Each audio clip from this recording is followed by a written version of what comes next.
Hey, it's Maximo and welcome to Tipbles and Treats. Today I'm reviewing the Tarquin Cornish Dry Gin.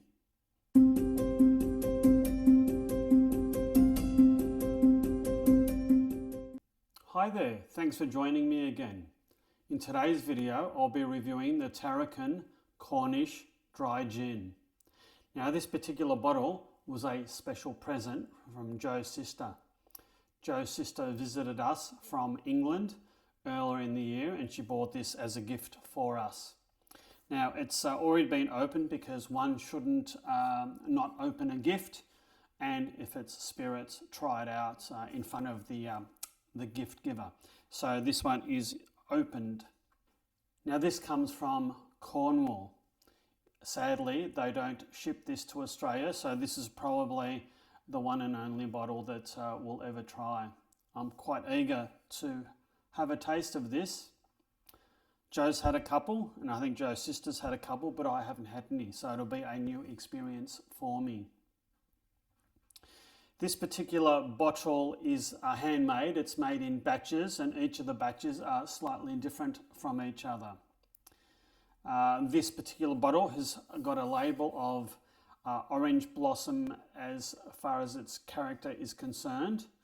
Each batch number is labelled, and this 700ml bottle is 42% alcohol by volume. If I was to buy this in England, it would be around about £37.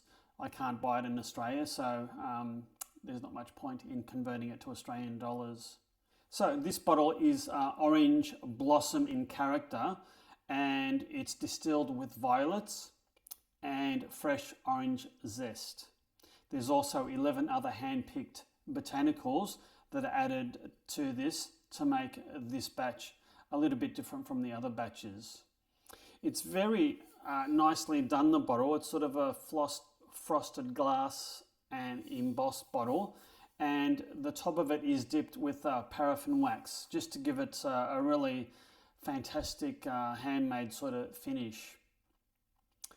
There's only one way to find out what this is like, and that's to open the bottle and give it a taste. Now, it's already been opened, so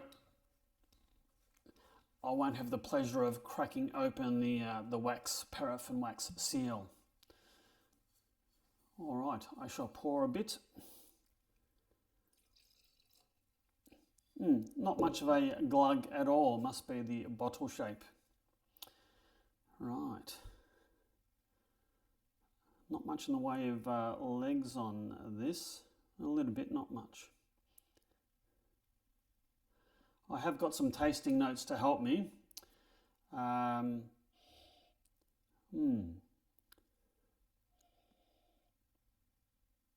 smell juniper, clearly, because it's a gin.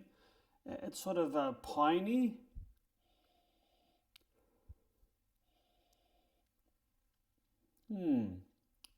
Hint of pepper. Certainly fruity, maybe some hint of vanilla. Citrus. Certainly is quite aromatic. The tasting notes say fresh piney juniper on the front, leading to a zesty lemon sherbet notes from the coriander, vibrant orange blossom from the fresh peels, rounded natural sweetness of the liquorice, and an oily creaminess from the almonds. So there you go, there's a lot happening with the nose. I'll have to give this a taste. This is, the nose on this is quite nice, very florally, very aromatic. Cheers.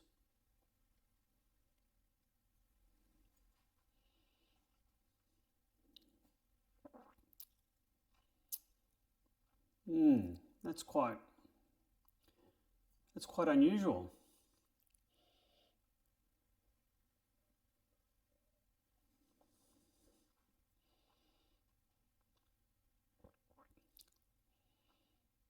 That's quite creamy, fruity, sort of hints of vanilla at the start. Quite sweet mid-palate, and it's got quite a long, lingering, peppery finish. The tasting notes say, now I don't know who writes these tasting notes, but the tasting notes do say that it's like stumbling across a citrus grove in the middle of a pine forest. Crisp and vibrant. Touch of warm eastern spice from the cardamom and cinnamon. Floral notes from the handpicked violets and orris root. Certainly very well balanced. I wouldn't say this is delicate. This is quite a vibrant gin. Smells divine.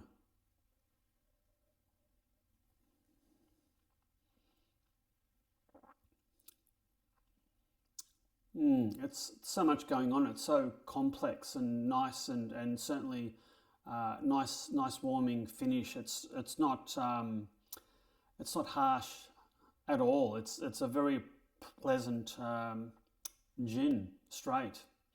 I'll try with this with a bit of ice and see what it does to the taste.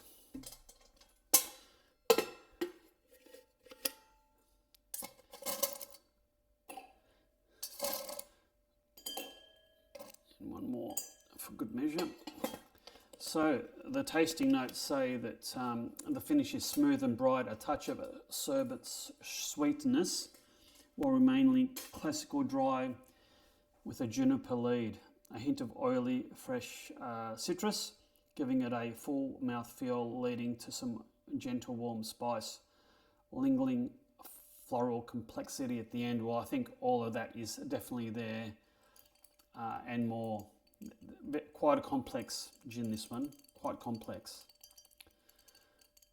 So I'll release, let the ice melt and release some of the natural oils in the spirit. That's cut down the nose quite a bit. It's removed some of the floral hints, but it still has a very nice nose to it.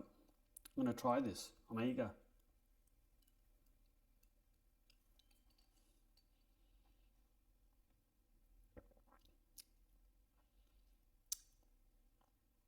Goodness, it's smoothened the gin right out. It's still that sort of oily. I'd say it's an oily creaminess at the front of the palate. The mid palate is quite sweet, and I think adding a bit of ice has mellowed out some of the lingering spice and pepperiness from probably the peppercorns or perhaps the cardamom and cinnamon that are in here. Very, very nice, delicate, well-balanced gin with the added ice.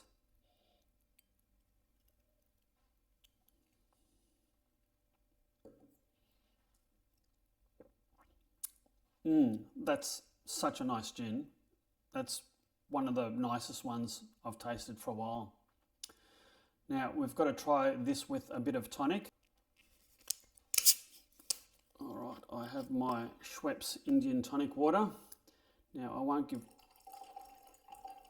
too much of this because I don't want to ruin the taste. It's probably about half and half. That's the way I like it.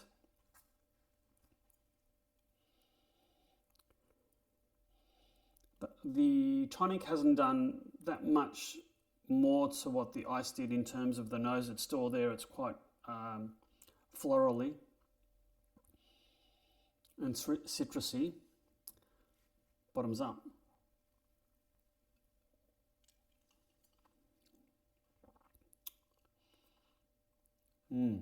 Superb.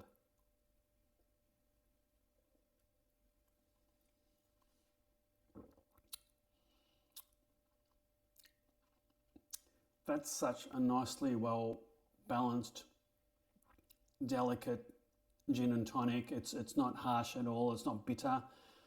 It's very, very well balanced. A superb gin and tonic. Well, it's a superb gin. It's a real quality product. It's handmade. It's hand filled, hand labelled.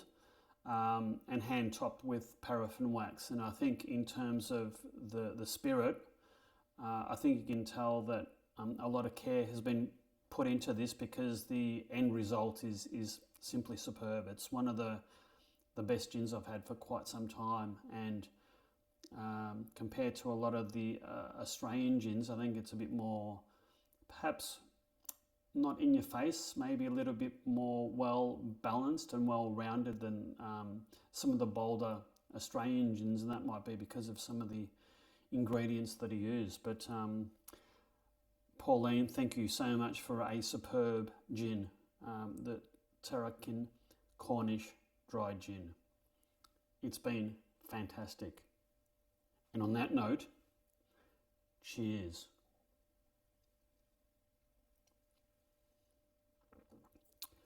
And I do hope you've liked this video review of that gin. If so, please hit that like and subscribe button.